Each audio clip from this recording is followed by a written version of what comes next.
Hola, me da muchísimo gusto poder llegar hasta todos sus hogares en este tiempo en que nos encontramos, pues la mayor parte de la gente encerrados en nuestra casa, limitados en nuestras acciones, en nuestras salidas, y pienso que pues tenemos un tiempo precioso que aprovechar, porque siempre hay que sacar lo mejor de todas las crisis que atravesamos en la vida. Y ahorita pues tenemos, lo que más nos sobra es el tiempo, y yo les voy a pedir a ustedes que a través de este momento que vamos a iniciar, estos estudios de carácter profético, bastante profundos, nos van a ayudar muchísimo a comprender la situación en la que nos encontramos, por qué el mundo se encuentra en las condiciones en las que se encuentra, y sobre todas las cosas, ver de qué forma los eventos desde el siglo pasado se fueron sucediendo uno tras otro, hasta llegar al siglo XXI, y es exactamente la misma cronología que hace 2500 años los profetas hebreos profetizaron para que nosotros tengamos la absoluta certeza de que la Biblia es inspirada por Dios. Porque ¿quién puede conocer el futuro? Solo Dios. Y Dios invita muchas veces en la Biblia a los adivinos, a los hechiceros, a los ocultistas, a los que se dicen profetas, para que puedan ellos delinear y poder profetizar y declarar las cosas como se encuentran 100% cumplidas en la palabra de Dios. Vamos a iniciar esta serie de estudios con un panorama geopolítico internacional que nos va a proporcionar las herramientas para que nosotros podamos de aquí en adelante ir comprendiendo que la Biblia es más moderna que el periódico de mañana en la mañana y más moderna que las noticias que aparecen todos los días por la televisión y los medios masivos y las redes sociales. Entonces, vamos a ver de qué forma tan perfecta la Biblia nos muestra claramente las condiciones en las que el mundo se encuentra actualmente desde el siglo pasado. Vamos a comenzar con la Segunda Guerra Mundial. Hace aproximadamente 75 años, en 1945, terminó la Segunda Guerra Mundial. Y la ganaron los Estados Unidos de Norteamérica, unidos con Inglaterra, Canadá y con Rusia. Los nazis habían hecho una alianza con Benito Mussolini en Italia y también con los japoneses. Cuando los norteamericanos y los rusos llegaron a Berlín, junto con los ingleses, iba pues el primer ministro Winston Churchill, el general Douglas MacArthur de Estados Unidos, José Stalin de Rusia. Encontraron un panorama devastador. Más de 6 millones de judíos habían muerto a manos de los nazis, de experimentos también disque genéticos de los nazis, y pues esto conmovió completamente la sociedad, y de ahí en adelante los Estados Unidos de Norteamérica se levantaron, surgieron con la supremacía política, militar y económica. Entonces, durante todo este tiempo, Estados Unidos permaneció con la ideología de la democracia, y el modelo de la democracia fue absorbido por la mayor parte de las naciones. Y llegamos a 1950-52, cuando la Unión de Repúblicas Socialistas Soviéticas, conocida actualmente como Rusia, comienza la competencia con Estados Unidos en el siglo pasado por el control del mundo. Tenemos que entender esto. Jesucristo había establecido hace 2000 años que la mayor parte de los gobernantes tienen la intención de gobernar, de controlar, de dominar, de empoderarse del mundo entero. Y este ha sido el sueño de Alejandro el Magno, de Aníbal, de Napoleón Bonaparte, etcétera, etcétera, y de todos los grandes conquistadores que la historia nos puede describir. Entonces, Rusia entra en competencia en 1950-52 con Estados Unidos, fabricando la bomba de hidrógeno. Y de ahí en adelante comienza el mundo a percibir una guerra que se consideró como la Guerra Fría. ¿Por qué Guerra Fría? Porque no hubo ninguna confrontación armada ni militar. Fue una guerra de competencia en la que cada uno estaba amenazando al otro, hasta que llegamos a 1962, cuando el presidente John Kennedy de Estados Unidos descubre que en Cuba había cantidad de misiles rusos apuntando a Estados Unidos. Esta crisis estuvo a punto de desatar otra tercera guerra mundial o la próxima guerra mundial que podría el mundo percibir. Gracias a Dios que en aquel entonces el primer ministro de Rusia, Nikita Khrushchev, hace caso de las advertencias de Estados Unidos, ve la decisión del presidente Kennedy, sacan los misiles y se acaba completamente esa amenaza. Hasta 1989, cuando el mundo puede ser testigo de la caída de la ideología del comunismo. El muro de Berlín, que separaba la Alemania oriental de la Alemania occidental, es derribado. El presidente de Estados Unidos en aquel entonces, Ronald Reagan, comienza a festejar y a celebrar porque anteriormente ya había amenazado a Khrushchev que ese muro no podía ya dividir a Europa occidental de la Europa oriental. Así que tenemos ya de la caída del comunismo que durante todo ese tiempo, pues los países que hicieron, los que estaban siguiendo toda la doctrina y la ideología de Carlos Marx y de Federico Engels y que le llevó a la práctica Lenin en 1917 con la revolución bolchevique, pues se vieron completamente hundidos. Ya no sabían qué tipo de ideología establecer, qué tipo de gobierno hacer. Y así vemos que esto permaneció hasta la entrada del siglo XXI, donde nos encontramos actualmente. En el siglo XXI, un hombre que fue jefe de la KGB, que es la sociedad secreta de la policía rusa, llamada Vladimir Putin, comienza a levantar otra vez a Rusia con el sueño de volver otra vez a resucitar de las cenizas el comunismo, pero ya no mezclado realmente con la ideología atea, humanitaria, evolucionista, que fueron las bases del comunismo.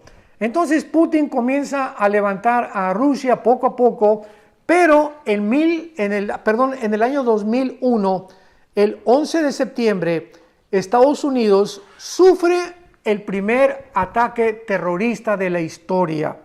Este ataque, que derrumba las dos Torres Gemelas en la ciudad de Nueva York, matando a casi 3,000 personas, ocasionó que Estados Unidos abriera los ojos y se diera cuenta que había una hendidura, un hueco en su sistema defensivo y que eran vulnerables y que no podían ellos seguir creyendo que eran invencibles.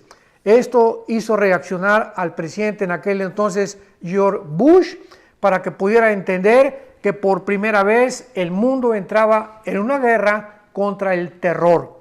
El terror provocado en aquel tiempo en este ataque por 19 terroristas radicales del Islam que se propusieron secuestrar 4 aviones, 2 lo estrellaron contra las torres, otro iba dirigido a la Casa Blanca. En Pensilvania, en el estado de Pensilvania, Estados Unidos, fue detenido por los pasajeros. Héroes se les puede considerar, valientes, que impidieron que los terroristas lo llevaran a la Casa Blanca. Y el otro que fue dirigido al Pentágono, que es el centro militar más importante de Estados Unidos. Y de ahí vemos nosotros, después de este ataque terrorista, la caída de la bolsa de valores en el 2008 en 777 puntos. Con esto quiero irlos llevando para que veamos claramente la Segunda Guerra Mundial, el surgimiento de Rusia, la caída del comunismo, el resurgimiento de Rusia. Ahora entra la economía, que cae la bolsa de valores, que desde 1930 con la Gran Depresión no había sucedido, aunque no fue lo mismo que la Gran Depresión, pero en 2008 descubrimos cientos de empresarios y de billonarios quitarse la vida. Qué impresionante que fue el primer impacto económico que en este siglo el mundo ha tenido. Y después de esto entramos nosotros al año 2015, estamos hablando de casi 6-7 años después de la caída de la bolsa, con un grupo terrorista islámico, otra vez islámico, en el Medio Oriente, que se llamó el ISIS, que estaban tratando de unir a Irak con Siria para formar otra vez el califato de los otomanos. El califa es el líder o el jefe del grupo islámico que gobernó casi 450 años el Imperio Otomano y que en 1923 fueron derrotados por los ingleses. Entonces, desde 1923 hasta el 2015, el Islam nunca había soñado ni creído que podían otra vez gobernar el mundo y apoderarse más que nada del petróleo del Medio Oriente. Bueno, este grupo de ISIS fue combatido por Rusia, lo sabemos. Estados Unidos mandó también bastantes ataques militares. Aparentemente, hasta este momento, el grupo de ISIS ha desaparecido porque este grupo fue formado por todos los generales sobrevivientes de Saddam Hussein. Cuando en la guerra del Golfo Pérsico 1990-91, el papá Bush sacó a Saddam Hussein de Kuwait, que quería apoderarse del petróleo de Kuwait, pues después se escondió Saddam Hussein, lo encontraron en un hoyo de 2 o 3 metros con lleno de piojos en la barba. Los mismos iraquíes lo juzgaron y lo ahorcaron, y el Islam permanecía completamente, pues ahora sí que semidormido. Entonces, esto es importante porque vamos a ver claramente en todos estos estudios de qué forma la Biblia profetiza que el Islam volverá a resurgir antes de que Cristo venga, y que las naciones que Cristo venga a juzgar antes de que Él venga van a ser en su 95% islámicas.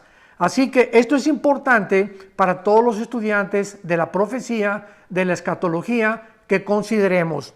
Entonces vemos el resurgimiento del ISIS, el anhelo de los otomanos otra vez de establecer su imperio, y en 2018-2017, vemos otro acontecimiento, otro evento, después de que el supuesto grupo de ISIS está disque desapareciendo, que se unen Rusia, Irán y Turquía y algunas naciones islámicas para comenzar a unificarse y tratar otra vez de controlar el Medio Oriente, donde se encuentran en medio de Arabia Saudita, Irak e Irán más del 65% de las reservas petroleras del mundo. Entonces vemos nosotros esta ambición desde el siglo pasado, que ha sido por todos los siglos, pero pues desde el siglo pasado, con ya el descubrimiento de la fisión nuclear, las bombas atómicas, la energía termonuclear,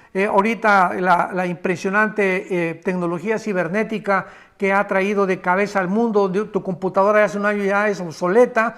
Vemos cómo esto ha avanzado, y mientras más tecnología alcanzamos, mientras más conocimiento tiene el ser humano científico, tecnológico y militar, más peligra el ser humano o la humanidad para poder realmente colocarnos cerca de una forma absolutamente certera e inequívoca en una tercera guerra mundial, que es lo que profetiza la Biblia. Entonces resurge la unión de Rusia, Irán, Turquía y naciones islámicas, y esto es el cumplimiento, damas y caballeros que nos escuchan, amada familia de Dios, de una profecía en el libro de Ezequiel, capítulo 38 y capítulo 39, que más adelante en estos estudios vamos a desarrollar con mucho más detalles y con mucho más profundidad. Pero aquí en este capítulo 38 y 39, se los digo de una forma panorámica rápidamente, se profetiza que las naciones de Rusia, de Irán, de Turquía y algunas del norte de África se van a unir. Esto fue hasta 2600 años, increíble, cuando la palabra Rusia ni siquiera existía. Irán aparece en la Biblia con el nombre de Persia. En 1935 se le cambió el nombre de Persia a Irán. Entonces vemos nosotros de qué forma, aunque los nombres que tienen las naciones actualmente no aparecen con ese nombre en la Biblia, lo sabemos por la ubicación geográfica en la que las naciones se encuentran actualmente. Lo vamos a ver con más detalles más adelante. Pero esto es impresionante porque esto es algo que profetizaron los hebreos hace 2600 años, de que Rusia se iba a unir con Irán, se iba a unir con Turquía, y son exactamente las naciones que se profetizó que están alineadas actualmente en el siglo XXI en contra del Occidente. ¿Qué es lo que estamos viendo actualmente en el panorama geopolítico internacional? Que el Oriente está en guerra contra el Occidente. Oriente versus Occidente. Las naciones del Oriente tratando de pelear contra las del Occidente, y en este caso representadas por Estados Unidos de Norteamérica, que vamos también a analizar de una forma detallada, que Estados Unidos no puede permanecer con la supremacía militar, política y económica que ha tenido en los últimos casi 75 años.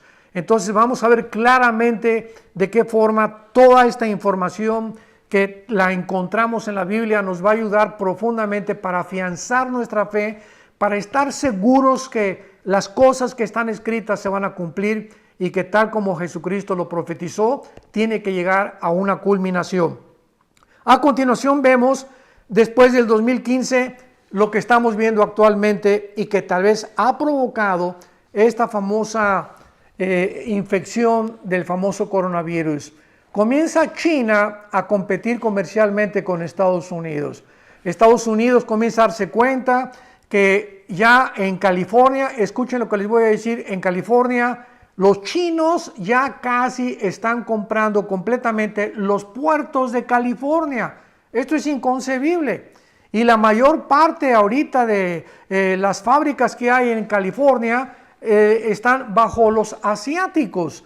Entonces, de repente los políticos norteamericanos descubren una invasión comercial tan grande donde ya guaraches y sandalias y relojes, imitaciones chinas por todos lados, y Estados Unidos dice, cuando eligen al presidente Trump, vamos a detener esto, vamos a impedir, porque tenemos que ser un poco más nacionalistas y tenemos que entender que no podemos permitir que China entre a Estados Unidos, porque hasta hace algunos años, damas y caballeros, familia de Dios, si juntáramos todo el efectivo que hay en el mundo, el papel cash, el papel moneda en el mundo, la mitad estaría en las manos de los chinos. O sea, los chinos llegaron a tener un control económico tan grande en los Estados Unidos de Norteamérica que el presidente Trump tuvo que reaccionar de una forma casi agresiva, elevando los aranceles de los productos chinos a Estados Unidos, y China no se iba a quedar con los brazos cruzados. China tenía que reaccionar porque pues también les interesa el comercio, pero más que eso, también ellos tienen el propósito de algún día tratar de controlar el mundo. Aunque la Biblia nos profetiza que los chinos aparecen nada más en Apocalipsis capítulo 16 como los reyes del oriente, que se van a unir en Israel en la batalla del Armagedón o en la Tercera Guerra Mundial para tratar de destruir a Israel. Antes de eso, los chinos no aparecen gobernando el mundo ni tampoco teniendo la supremacía económica que ahorita ellos están tratando de obtener. Entonces, esto es lo que ha provocado, ¿verdad?, que pues hayan reaccionado de maneras tan agresivas. Irán es otra nación, ¿verdad?, que odia a Israel, odia a los Estados Unidos, con una alianza con Rusia, repito, y con Turquía también. El presidente Erdogan de Turquía también ha declarado que odia a Israel, a los cristianos, etcétera, etcétera.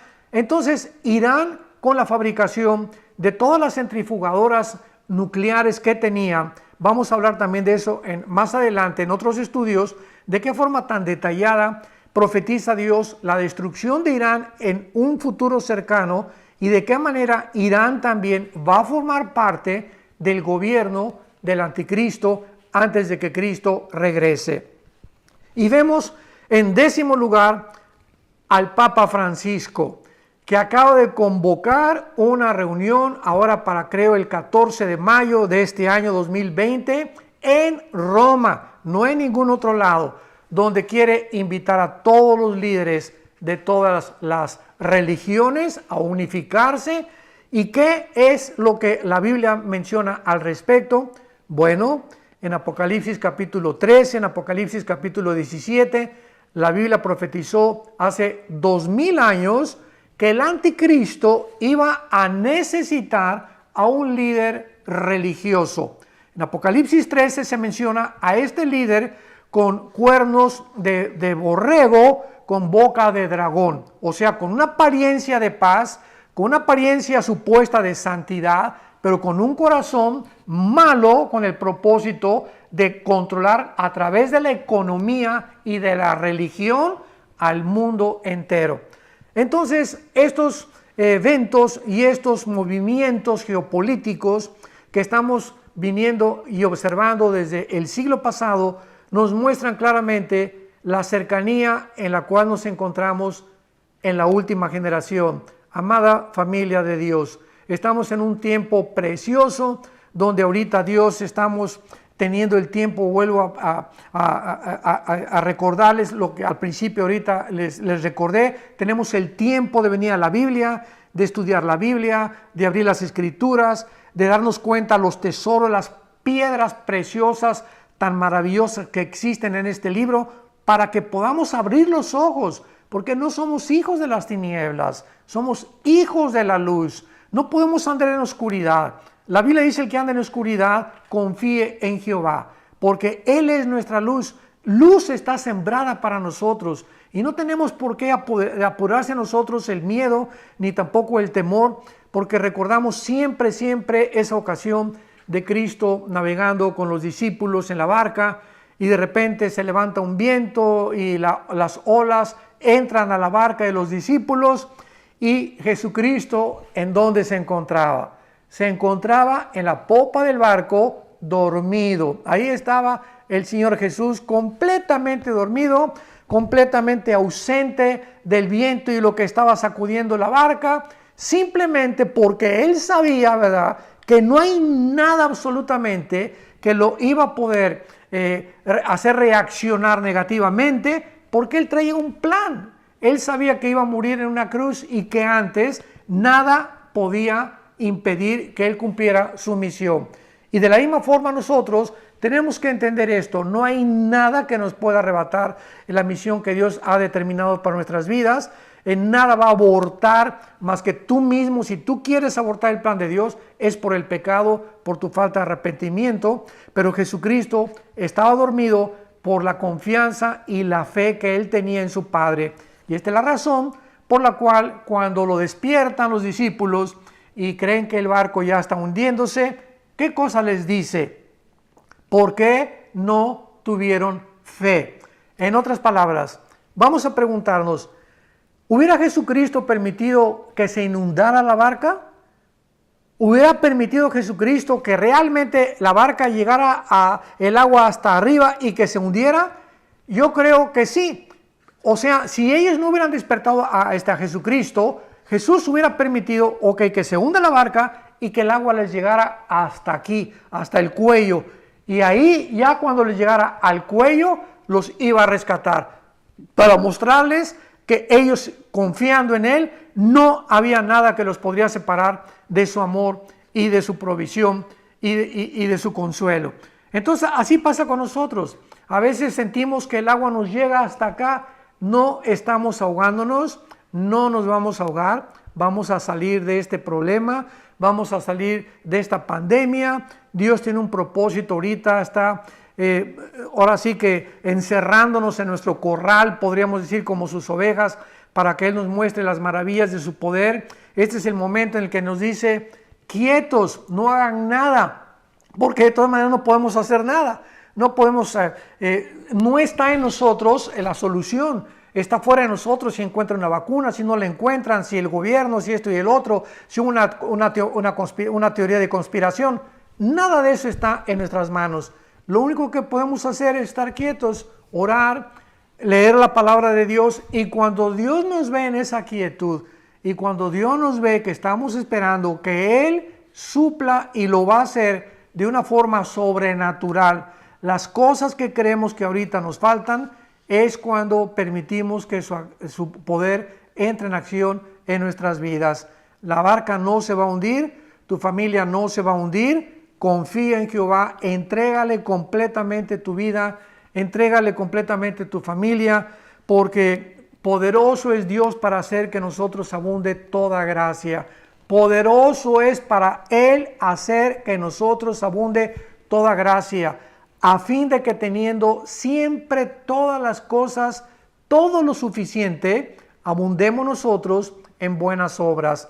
Porque el que le da semilla al que siembra y el que le da pan al hambriento es el mismo que proveerá y suplirá lo que nos falta y aumentará los frutos de nuestra justicia.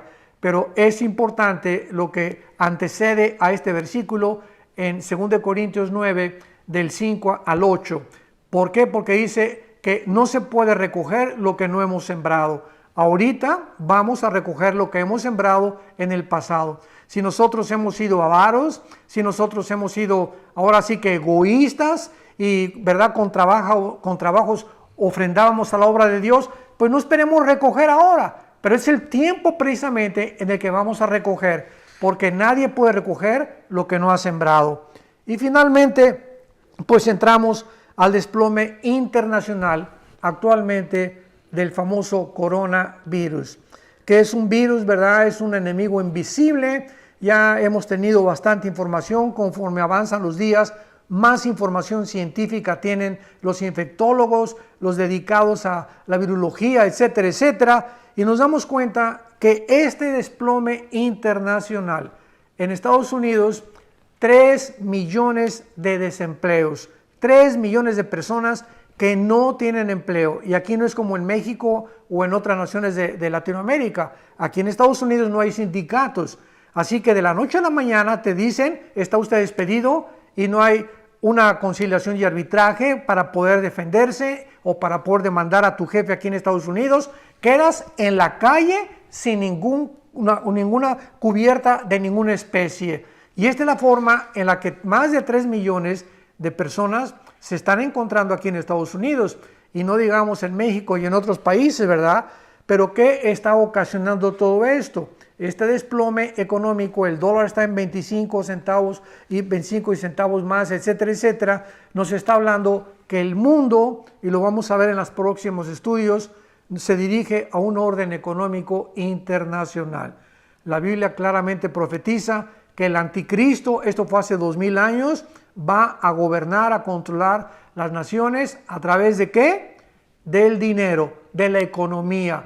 Y para esto el mundo tiene que llegar al estado en el que se encuentra, porque el caldo de cultivo para todos los dictadores es la pobreza, es la ignorancia. A ningún dictador le conviene que el pueblo tenga armas, ni que tenga conocimientos, ni que tenga dinero tampoco. Por eso terminan con la clase empresarial, se van contra la clase media de la sociedad, tratan de mantener en ignorancia al pueblo con bastantes promesas. Y esta es la forma en la que finalmente el mundo va a acabar. Van a ser engañados, dice en Apocalipsis 12 que Satanás engaña al mundo entero. Así que ahorita estamos en un mundo bajo una histeria, psicosis colectiva internacional, hay mucha ansiedad, hay mucho temor, hay mucho, ahora sí que angustia de las personas. Y hace 2000 años Jesucristo finalmente nos dio la medicina para todas estas crisis que afectan nuestra manera de pensar, nuestro sistema cardiovascular.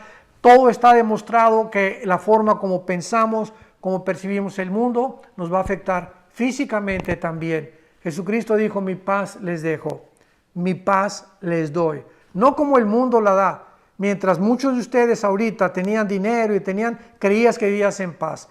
Pero ahorita es la hora de demostrar que en medio de esta tormenta nos mantenemos tranquilos, nos mantenemos serenos, sabemos que nuestra barca no se va a hundir y tenemos que mantener esta confianza en las promesas de Dios para que podamos verdaderamente ser llamados hijos de Dios. Vamos a despedirnos con una oración y en este momento, si está tu esposa y tus hijos, dale la mano y tratemos de levantar esta plegaria al trono de Dios, al trono de la gracia, donde vamos a encontrar favor y oportuno socorro. Te damos gracias, Señor, que hace 2000 años moriste en una cruz para pagar por nuestros pecados, y aprovechamos este tiempo, Señor, que tú nos has concedido de crisis, de saber que estas crisis no duran. Ahorita es el anochecer y viene el amanecer. Tus promesas son firmes, son fieles, y estás aprovechando también para saber lo que hay en nuestro corazón.